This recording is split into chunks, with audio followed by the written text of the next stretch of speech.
नमस्कार। मैं अरुण कुमार पांडे। आप द न्यूज़ वर्ड्स देख रहे हैं। रोज की तरह है आज भी अखबार की सुर्खियां, कुछ प्रमुख खबरें के साथ अपनी बात को लेकर चर्चा के लिए बैठा हूं। आज 14 जनवरी है, दिन मंगलवार, मकर संक्रांति का दिन है। प्रयागराज में आज साधु संतों का शाही स्नान हो रहा है। कोई 13 अखाड़ा के साधु संत बारी बारी से 6:15 बजे से शाम 4 बजे तक ये स्नान होगा।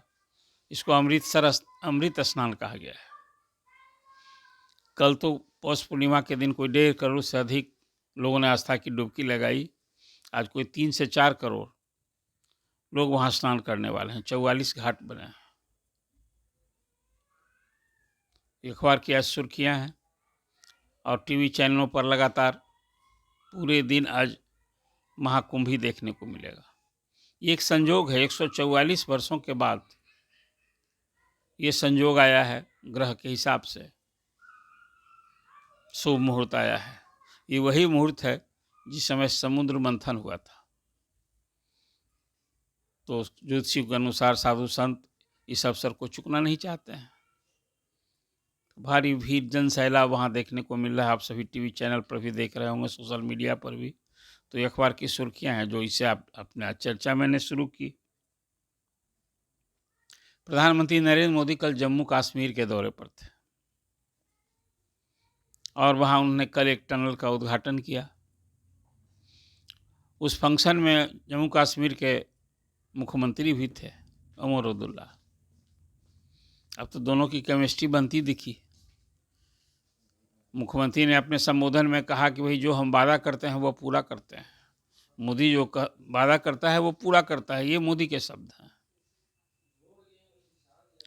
कल जो उस मन से एक ध्वनि निकली उसका तात्पर्य यह भी है कि बहुत जल्द जम्मू कश्मीर में चुनाव हो गए, सरकार बन गई, अब फिर जम्मू कश्मीर को पूर्ण राज्य का दर्जा भी मिलेगा। ये की स्थिति बनती दिख रही है।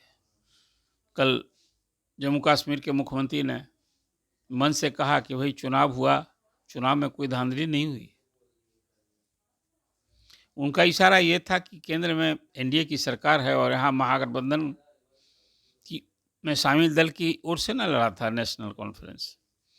लेकिन ये खुद ही कहा कि चुनाव में धांधली नहीं हुई।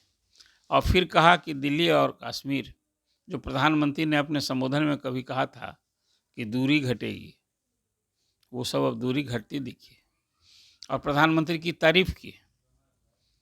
अब ये कहीं ना कहीं जो विपक्षी महागठबंधन जिसको कहेंगे आप, अब तक इंडिया मोर्चा था, इंडिया अलायंस था, उसको आईना दिखा दिया कल। ये बात जो शुरू हुई बिहार से, तेजस्वी यादव ने कहा कि लोकसभा चुनाव के लिए बना था इंडिया अलायंस। इसी तरह की बात पवन खेरा ने भी की और उसके पहले तो ममता बनर्जी इंडिया अलायंस का नेतृत्व करने को तैयार हैं। तो इस तरह तरह से विपक्षी मोर्चा जो इंडिया अलायंस पर जो बयान आ रहे थे, कल जम्मू कश्मीर के सीएम का यह बयान प्रधानमंत्री की तारीफ कहीं ना कहीं इंडिया अलायंस को यह आईना ही दिखाने वाला है। कहा है कि वो भी कह चुके थे कि भाई अब जो कोई गतिविधि नहीं हो रही है, कोई बैठक नहीं होती, इसको समाप्त कर दीजिए। तो ये एक बड़ा संकेत था देश की राजनीति में, सियासत में।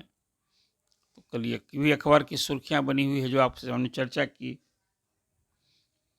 अब तीसरी खबर है, कल चीफ मिनिस्टर समस्तीपुर के दौरे पर थे। प्रगति यात्रा में दूसरे चरण का वे समस्तीपुर उनका अंतिम पड़ाव था।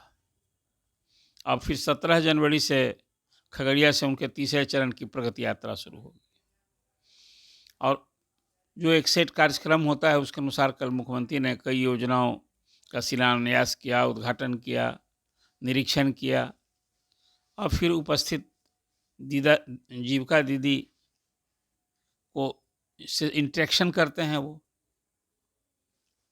खासकर उनके राजकाज में जो महिलाओं का उत्थान हुआ है, गतिविधियां बनी है, जीविका दीदी के माध्यम से कोई 11 लाख से अधिक मेंबर अभी काम सब जुड़ी हुई हैं। तो जहाँ कहीं भी जा रहे हैं प्रगति यात्रा में, तो महिलाओं की भागीदारी, उनकी सक्रियता, उनके सशक्तिकरण पर वो खुशी जाहिर करते हैं। तो कल उसी समय जब वो मिल रहे थे, महिलाओं से इंटरेक्शन कर रहे थे, कुछ बातें कही, फिर साथ में थे सम्राट चौधरी, डिप्टी चीफ मिनिस्टर, उन्हें आगे बढ़ाया कि चलिए चलिए। इसी आशय का एक वीडियो तेजस्वी यादव ने वायरल किया है और कहा है कि भाई अब तो डिप्टी चीफ मिनिस्टर साथ रहते हैं तो सीएम को बोलने भी नहीं देते हैं। अभी लगातार जो मुख्यमंत्री पर तेजस्वी हमला बोलते रहे हैं कि अब वो टायर्ड हो गए हैं, रिटायर्ड अधिकारी चला रहे हैं, राजपाट की हालत अच्छी नहीं है, यहाँ डीके टैक्स चल रहा है, ये सब बात जो कहा करते हैं, तो कल वो वीडियो वायरल करते हुए तेजस्वी यादव ने नीतीश कुमार पर हमला बोला और कहा कि अब तो वो इस तरह से घिरे हुए हैं अधिकारियों से अपने कि उनके मंत्री भी अब उनको बोलने नहीं दे रहे हैं। तो ये भी आज अखबार की सुर्खियां बनी हुई हैं। चर्चा हुई। विधानसभा के अध्यक्ष नंदकिशोर यादव कल मीडिया से मुखातिब थे। आप सभी को मालूम हो कि 43 वर्षों के बाद बिहार में अखिल भारतीय पीठासीन अधिकारियों का सम्मेलन होने जा रहा है। इसके पहले 2 बार 1964 में और 1982 में हुआ था। तो कल इसी सम्मेलन को लेकर वो जानकारी देने के लिए उसकी क्या तैयारी हो रही है, सब मीडिया के साथ थे और उन्होंने कहा कि इस जो 85वां सम्मेलन हो रहा है, इसमें लोकसभा के स्पीकर आएंगे, राज्यसभा के उपसभापति आएंगे और कोई 264 प्रतिनिधि इसमें शामिल हो रहे हैं। देश भर के स्पीकर और काउंसिल के चेयरमैन आ रहे हैं और सिर्फ दिल्ली और गोवा के विधानसभा का प्रतिनिधित्व नहीं होगा इस सम्मेलन में। और इसमें आज़ाद अभी जो संविधान का 75वां वर्ष है, उसमें संसद और विधानसभाओं का क्या योगदान होगा, इस विषय पर चर्चा होगी।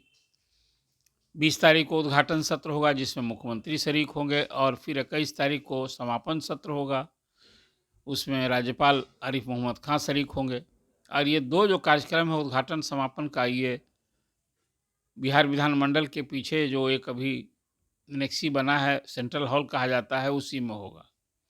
और जो विमर्श का सत्र होगा वो विधानसभा के का जो सभा बेसम है, जहाँ की विधानसभा की बैठक होती है, उसमें होगा। ये पूरी जानकारी के साथ कल थे। उस प्रेस कॉन्फ्रेंस में बिहार विधान परिषद के सभापति अवधेश नारायण सिंह और विधानसभा के उपाध्यक्ष नरेंद्र नारायण यादव भी शरीक थे।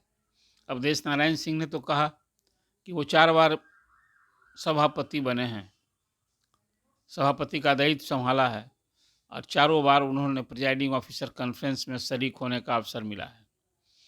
तो बिहार के लिए ये खासकर देश भर के स्पीकर्स की मेज़बानी का एक बड़ा अवसर मिला है। ये बिहार के लिए गौरव की बात है और बिहार तो अपनी मेज़बानी के लिए जाना जाता है। तो जो आगत अतिथि आ रहे हैं उनका भरपूर स्वागत होगा, उनकी सुविधा का ध्यान रखा जाएगा। और जो बिहार के कुछ प्रसिद्ध तीर्थ पर्यटन स्थल हैं जैसे राजगीर, बोधगया, ये सब जगह जो अतिथि आ रहे हैं वो घूमने भी जाएंगे। तो एक ही खबर है, पीठासीन पदाधिकारियों का पहला सम्मेलन 1921 में शिमला में हुआ था और अभी तो बिहार पटना में हो रहा है 85वां। 84वां सम्मेलन मुंबई में हुआ था, उसमें तो प्रधानमंत्री भी गए थे, उस सम्मेलन को संबोधित किया था उन्होंने। तो कल इस जानकारी कल स्पीकर नंदकिशोर यादव ने प्रेस कॉन्फ्रेंस में दी। तो बिहार के लिए एक बड़ा एक इवेंट होने जा रहा है, पॉलिटिकल इवेंट। सोचिए ना, 43 साल के बाद अखिल भारतीय पीठासीन पदाधिकारियों का सम्मेलन हो रहा है, तो एक बड़ा इवेंट था। तो इस संबंध में जो आज अखबार की सुर्खियां हैं वो जानकारी आपको दी। पटना हाई कोर्ट के chief justice Vinod Chandran supreme court के जज बन गए। कल केंद्र सरकार ने उनकी नियुक्ति की अधिसूचना जारी कर दी। अब जानते हैं कि सुप्रीम कोर्ट में 54 जज हैं, तो अभी 2 पोस्ट खाली थे वहाँ, तो अभी विनोद चंद्रन वहाँ फिर जब अब शपथ लेंगे तो 53 एक पद खाली रह जाएगा और उनकी जगह अभी पटना हाई कोर्ट के सीनियर जज आशुतोष को कार्यकारी मुख्य न्यायाधीश बनाया गया है। ये भी नोटिफिकेशन साथ में कल निकला, केंद्र सरकार की अधिसूचना जारी हुई है। तो ये भी अखबार की सुर्खियां हैं जो आपके जानकारी के लिए है। फिर अब विशिष्ट शिक्षकों की बात, पूरा आप जानते हैं कि 1 जनवरी से 7 जनवरी तक जो नियोजित शिक्षक सक्षमता परीक्षा पास कर गए हैं, उसमें अधिशंख्य, तो कही कि जो पास किए हैं उसमें प्रायः सभी 1,87,000 नियोजित शिक्षक प्रथम चरण में जो परीक्षा हुई उसमें पास किए थे। तो सब सरकार ने तो घोषणा की, मुख्यमंत्री ने पहले ही कहा था कि भाई जो जहाँ हैं नियोजित शिक्षक अब विशिष्ट शिक्षक के रूप में उसी स्कूल में योगदान करेंगे, और जिस दिन से योगदान करेंगे उसी दिन से उनको विशिष्ट शिक्षक का वेतन मिलेगा और सरकारी कर्मी कहलाएंगे। तो सब तो सरकारी कर्मी बन गए। सरकार अब इस सब का लेखा जोखा भी ले रही है। सभी प्रखंड शिक्षा पदाधिकारियों से विवरण मांगा गया है और हेडमास्टर से, प्रभारी से, भाई कौन कौन कहाँ ज्वाइन कर लिया है, उसको सबका विवरण मांगा जा रहा है। इस ओर शिक्षक संगठन की ओर से सरकार को कल एक स्मारक पत्र दिया गया है कि भाई विशिष्ट शिक्षक, उनकी सेवा निरंतरता की मांग तो अभी भी अपनी जगह कायम है, तो पूरी नहीं कर रही है सरकार। देर सवेर मुझे लगता है कि विशिष्ट शिक्षक इसकी भी एक जोरदार तरीके से आवाज़ बुलंद करेंगे ही, उनकी ये मांग भी जायज़ है। लेकिन अभी चिंता उन्हें ये हो रही है कि आज 14 जनवरी हो गया और जनवरी का वेतन विशिष्ट शिक्षकों को उसी विद्यालय से मिलना है। तो सभी शिक्षकों का प्रान नंबर क्रिएट होना है, मिलना है सबको। आईडी नंबर सबको मिल गया है। सभी शिक्षकों का, जो विशिष्ट शिक्षक, सबको आईडी नंबर मिल गया है, लेकिन अब उनको प्रान नंबर, यही नंबर है जिससे फिर उनका वेतन भुगतान होता है। तो इसमें विलम्ब हो रहा है। ये शिक्षक संगठन ने कल जो सरकार को इसका स्मारक पत्र भेजा है कि इसको आप जल्दी से जल्दी सभी शिक्षकों को का क्रिएट होना चाहिए, और इसमें कहीं ना कहीं अधिकारी शिथिलता दिख रही है इस संघ की नज़र में, तो फिर जनवरी का वेतन मिलने में देर होगा। ये चिंता अभी से सताने लगी है। तो एक खबर अभी मैं देख रहा हूँ कि ईसा से की भी एक खबर सोशल मीडिया पर भी, अखबारों में भी देखने को मिली है। तो ये फिर एक खबर है, कल पटना एयरपोर्ट को लेकर कल एक बैठक हुई थी अधिकारियों की। उसमें पटना साहिब के सांसद पूर्व केंद्रीय मंत्री रविशंकर प्रसाद भी थे। अब पटना एयरपोर्ट टर्मिनल का विस्तार हुआ है, नया टर्मिनल बना है, तो बनकर अब तैयार हो गया है। अब उसमें विमानों की लैंडिंग की फैसिलिटीज और बढ़ जाएगी, यात्रियों की सुविधा वहाँ बढ़ेगी। तो सब कुछ हुआ है, स्पेस बढ़ा है।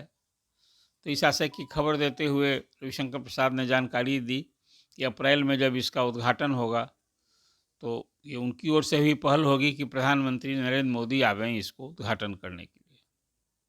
तब चुनाव का साल न है, अभी तो कई बहाने से योजनाओं का शिलान्यास, उद्घाटन मुतल्लिक प्रधानमंत्री का बिहार का दौरा होना। तो एक ये खबर है आपके लिए जो आपके सामने चर्चा की मैंने। कुल मिलाकर ये चर्चा कैसी लगी, आप लाइक कीजिए, द न्यूज़ वर्स को सब्सक्राइब कीजिए। धन्यवाद।